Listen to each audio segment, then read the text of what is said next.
Story number 1. That landlord who tried to boss everyone around, but didn't even own the building. I live in a block of 6 units, basically apartments. A month ago, the unit above mine was sold quickly, and the new owner just moved in last week. This morning, I found a note stuck to my door. I thought it was going to be a polite, "Hello, I'm new," kind of note. Nope. The note said, "Dear tenant, I recently bought your building and wanted to introduce myself. I'm your new landlord, and here are the rules. Everyone must be inside their units by 9 p.m. If not, find accommodation elsewhere. No pets allowed. Remove them before I inspect, or I'll call animal control. I will inspect once a month and expect you to be there to answer questions or face eviction. Pay rent on time or be evicted. If you follow these rules, we'll get along. Sincerely, landlord." What the actual heck did I just read? Here's the kicker. We all own our own units. Nobody owns the whole building. I actually own my unit. I bought it before Christmas. So this note was totally baseless. I'm not great at confrontation and tend to shake, but I was mad. So I went upstairs and knocked on her door. The door opened to Karen, blonder than me, long bright nails, looking not happy. I introduced myself and calmly explained I wanted to talk about her note. She immediately talked over me, saying the rules were basic, and if I didn't like it, I should move out. I told her she only owned her unit, not the whole building, and she couldn't enforce rules on everyone. She yelled that she did buy the whole building and would evict anyone who didn't follow her rules. Then a neighbor came out, asked her to keep it down because he worked nights, and told her to stop yelling. I explained to him the situation. He told Karen, "Are you stupid?" Then he explained how she was wrong, that he was on the strata committee, like a homeowners association, and she had no right to make those rules. Her jaw dropped. She gave us dirty looks and slammed the door. I thanked my neighbor. He said he hadn't seen someone so entitled in all his time living there. Story number 2. Entitled Karen cuts in elevator line, doesn't care about my cast or the elderly lady. I was at the subway waiting in line for the elevator, the only way to get up several flights if you have a disability or heavy luggage. Ahead of me were people with huge suitcases, and behind me, an elderly lady. The elevator doors opened. Everyone politely let people get off before stepping in. Then, out of nowhere, Karen pushed everyone back and forced her way inside. Guess what? There was no room left for me or the elderly lady, and I was clearly ahead of her in line. I have a cast on my leg, summer, so I was wearing shorts. She had to have seen it. I told her to move and give me my space. She flat out refused, telling me to wait for the next elevator. Other people started telling her to get out and let those who truly needed it board. Her response? She waved her own leg, wearing high heels, claiming she also had a foot problem. The elderly woman started screaming at her to get out, but Karen refused. So we had no choice but to let her go. The entitlement was unbelievable, but wait, there's more. Later that same day on the subway, it wasn't crowded, but no seats were free. I went to the seats reserved for disabled and pregnant people and politely asked a young man in his 20s to give me his seat, since I clearly needed it more. His answer? "No, I don't want to." I was shocked. Luckily, someone else gave me their seat. But that young man just stayed sitting there like the entitled person he was. I really hope everyone who refuses to help those who need it someday experiences what it's like to need help and not get it. Oh, and don't get me started on the people who park in handicap spots without any penalty. My country doesn't really enforce fines or rules for that. Story number 3. Boss's nephew won't stop begging for my husband's tools, like, buy your own. My family is going on vacation in a couple of weeks. For the past few weeks, my husband has been mentoring his boss's nephew, a 23-year-old rookie electrician eager to learn from a veteran. One day, the nephew saw my husband's toolkit, a special set passed down through 3 generations, and asked, "Since you'll be gone on vacation, can I borrow your tools until you get back?" My husband politely said no. His toolkit means a lot to him, but the nephew didn't stop there. He kept pestering him every day, saying if he didn't get the tools, he'd report him to the boss. It got so bad my husband had to go to his boss and explain the situation. The boss thanked him and reassigned the nephew to someone else, saying he had learned all he could. But now the nephew is pestering the new person for their tools. Why can't this rookie just get his own toolkit instead of acting entitled to someone else's just because he's the boss's nephew? Update. My husband says all newbies get their own starter toolkits. The boss has talked to his nephew and told him to stop asking coworkers for their stuff. Story number 4. Dream Africa trip almost ruined by loud family taking over my first-class seat. After years of planning and saving, my husband and I finally took our dream trip to Africa. Several weeks, multiple countries, and a photo safari. We flew first class, Polaris lounge access every leg. We booked separate rows, window seats, because, well, Africa. We didn't want to miss a second. On one leg, a 6.5-hour flight from Addis Ababa to Cape Town, after a long 14-hour flight from Washington, we settled in comfortably. Then a family of 4 boarded. The first-class lie-flat seats were arranged in a 2-2-2 layout. The mom motioned for her young son, maybe 6 or 7, to sit next to me. The kid obviously didn't want to sit next to a stranger, and neither did the dad. Both parents tried to convince me to move to the middle section so their family could sit together, but I wasn't budging. The dad took a seat in front of me and promptly went to sleep, leaving Mom to manage the kids. Mom sat next to me with her toddler daughter and son in the middle row, 1 row up. As soon as the plane took off, with seatbelt signs still on and flight attendants seated, the daughter got up and crawled onto Mom's lap, playing on an iPad at full volume without headphones. Every time I got up to use the bathroom, I was hydrating a lot, the son came and sat in my seat to look out the window.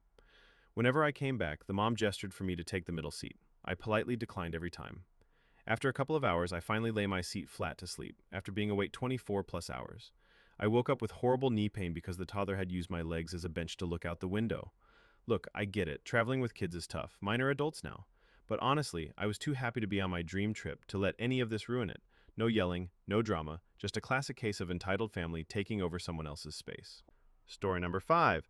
Little kid's line-skipping Karen gets put in her place. When I was about 8 years old, I ran into my first ever entitled Karen. My mom and I were at our old high school for a reunion. The building had a vending machine that sold microwavable foods, cheeseburgers, hot dogs, popcorn, the works. I wanted a cheeseburger, so I got in line. The line was huge, so many people waiting. I went back to sit with my mom to wait my turn. When the line finally got shorter, I came back and was about to put my food in the microwave when this lady, probably in her late 30s or early 40s, just skipped right in front of me. I said, excuse me, ma'am. I was standing in front of you. She smiled sickly sweet and said, I stepped out of line to talk to a friend, so I was actually in front of you. I looked at her and said, but you were never in line. She sneered, please don't talk back to me, sweetheart. Either go find your mom or suck it up and stand at the back of the line. I'm not going to argue with a child. I was upset and pouted, but instead of going to the back, I told my mom what happened. And let me tell you, my mom lost it. She grabbed my hand, marched right back to the line, and confronted Karen. Karen asked, what do you want? Mom said, did you just skip my kid? She's been waiting here for 10 minutes before you showed up. Karen snorted, so what? She's a big girl, she'll get over it. Mom shot back, she's 8 years old. You can't just be the bigger person and go to the back. You weren't even in line. Grow up and wait like everyone else. Karen rolled her eyes and muttered, whatever. Then the yelling started. Karen screamed that I was lying and called my mom a terrible mother. She insulted me with some choice words, which made me cry. A security guard nearby noticed the commotion and came over. Karen suddenly played innocent and accused me of skipping her. The guard said, I saw everything. You can either get to the back of the line or leave. Karen threw a tantrum, threatening to sue my mom, the guard, and even me. But the guard stood firm and Karen finally gave up and went to the back of the line. I got to microwave my cheeseburger and walked back to my mom. Feeling a bit cheeky, I smirked and stuck my tongue out at Karen. She muttered brat under her breath. Moral of the story, never skip the line, especially not in front of an 8-year-old. Story number 6. Karen threatened to jump me after I called her out in line. Years ago, I was shopping at a busy retail store where they had one long, single-file line for all the registers. As each register opened up, they'd call the next customer over. The line was easily 20 people deep, and we'd all been waiting a while. Then, Karen showed up. She walked straight past the entire line like we were invisible and headed toward the front like she owned the place. As she got close, I looked right at her and said calmly, "Ma'am, the line starts back there." She stopped, turned, and then got nose to nose with me. She started screaming in my face, threats, insults, full-on rage mode. But I didn't flinch. I was on the phone at the time and just told the person, "Let me call you back real quick." Then I looked Karen dead in the eyes and said, You need to back up and get out of my space. You're no more important than the rest of us. Take yourself to the back of the line. Security saw everything and removed her from the store. But the drama didn't end there. Customers who had already checked out started coming back into the store, some in disbelief, others warning us. One woman was already on the phone with police. Apparently, Karen was waiting outside, threatening to jump me when I walked out. She really couldn't handle being told no. I called a friend of mine who works with the local police. He started laughing as soon as he realized it was me causing all the reports. He knew I wasn't the type to cause trouble unless something really crossed the line. In the end, I got a police escort out of the store and all the way home. Karen? She got herself banned from the entire shopping center. Why? Because she couldn't stand the idea of waiting in line like everyone else. Story number 7. Woman skips hour-long checkout line. Other customers aren't having it. A while ago, I went to a store holding a massive 90% off clearance event. The place was packed. Even with every register open, the line to check out was over an hour long. It was one of those setups with one long line for all the registers, like TJ Maxx. There were bright signs everywhere and employees telling people where the line was. It couldn't have been more obvious. I'd been waiting patiently with everyone else. Then I saw her, Karen. She ignored the signs and the employees who tried to direct her. She wandered off, so I assumed she'd left. But no, she reappeared, pretending to browse by the checkout. Then, the second a register opened, she bolted over and slammed her stuff down. The cashier politely told her the register was for the next person in line and that she'd have to go to the back. Karen just shoved her items closer and tried to unload more. When another employee stepped in, Karen got nasty. She started huffing and yelling that she had been in line and the staff were refusing to help her. Then she actually called the teenage cashier a rude name. That's when I had enough. I said, "Ma'am, the line is right here. You need to take your items and wait your turn." She spun around and snapped, "I was in line. They're lying. They don't want to do their jobs." She turned back to the cashier and yelled, "You need to ring me up now." I calmly replied, "I've been in this line for an hour. I saw you walk up and run ahead of this other customer. You weren't in line. These employees are doing their jobs. You don't need to yell at them." She paused for a moment, stunned. The cashiers pushed her stuff aside and started ringing up the customer who had actually been waiting. Other people around me started backing me up, saying they saw her cut too. Then Karen did something wild. She grabbed the other woman's items and shoved them aside so she could put hers back on the counter. The woman snapped, "Don't touch my stuff." I said again, firmly, "Ma'am, you need to get in the back of the line like everyone else. Stop touching other people's things. If you can't follow the rules, you need to leave." Karen turned to me with a creepy smile and said, "Oh, you must know everything, huh? You don't even work here." I smirked. Apparently, I do know more, because I know how to wait in a line like an adult. She growled, grabbed her stuff, and stormed off, yelling, "I never wanted to shop here anyway. I'm calling corporate. I want all your names." Someone from the line just muttered, "Please don't come back." And she actually left.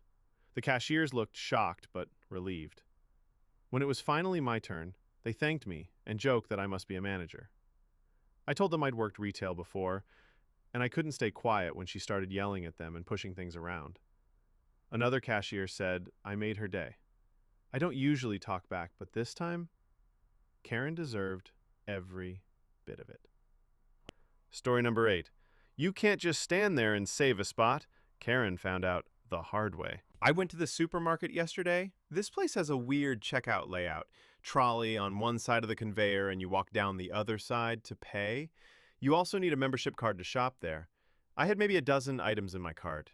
I spotted an empty checkout lane and rolled up to it.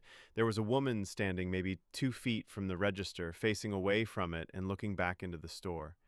No shopping cart, no groceries, just standing there. So I rolled my cart up and started unloading. Suddenly, I hear behind me, "Excuse me." I turn around and the woman is glaring at me like I just ran over her cat. She snaps, "You cut in front of me." I was genuinely confused. She had no cart, no groceries, and wasn't even facing the register. I explained that the checkout was empty and she wasn't in line. She didn't care and immediately raised her voice. Then she tried to pull my shopping cart out of the lane. She was half my size, so I just held on to it. She couldn't budge it. That's when she shouted, loudly, "You're a ru—" I lost my cool a bit.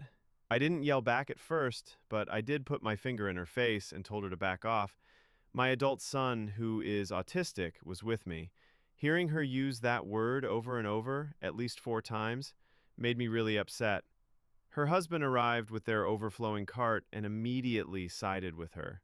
He was mad about me pointing my finger in her face and tried to push their cart around mine to get in front of me. He kept saying, "I'm with her," like that gave him a pass. I said, "You're behind me. I'm already here. It's like trying to reserve a parking space by standing in it." He replied, "Do you see a car here?" By now, we were all raising our voices. The cashier looked stunned. A supervisor showed up, and I explained that the lane had been empty when I arrived. The supervisor just nodded and said, "It's like trying to reserve a parking space." "Exactly," I said. They finally gave up and moved to the lane next to mine. I tried to ignore them, but they kept making rude comments. One even said, "You look like you're going to have a heart attack." Then, as they left, the woman smirked and said, "Have a nice day." I didn't respond. I was too shaken and just wanted to leave. Maybe I shouldn't have pointed my finger. I admit I got worked up. But she tried to bully her way to the front and used a really hurtful word repeatedly. I wasn't going to let her intimidate me. All right, that's going to do it for this video. Some of those stories were just wild. I don't know how people like that even function day to day. If you like the video, hit that like button. Maybe subscribe if you're into these kinds of stories. I've got plenty more coming, and trust me, they just keep getting crazier. If you've ever dealt with someone this entitled, or worse, feel free to share your own story in the comments. I read them all, and honestly, I love seeing what you all have been through too. Thanks for hanging out, and I'll catch you in the next one.